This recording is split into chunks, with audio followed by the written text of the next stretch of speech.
guddal fanam yaa xam ne yàlla na nga fi yàgg te wér boo ñu saytuwul woon xool suñu éducation comme niñ koy waxee ñuy ooyoo ko palaalin kon tey lii duñ ko mën kon saana ko yàlla na yàlla fay la sama mag ji nekk sama côté ndeyjoor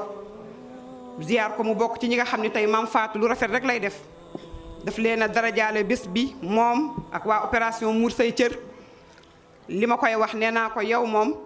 waa opération Muur Say Cër de xam naa ni dinañ la décorer ñun say mbokk mënatuñ laa am fenn Ndey Fatou saa yoo ko woowee mi ngi jokkoo ndax nag opération Muur Say Cër dañoo am ay groupe WhatsApp 1 ba 10 te chaque jour mi ngi ci di jàngale yal na yàlla fay la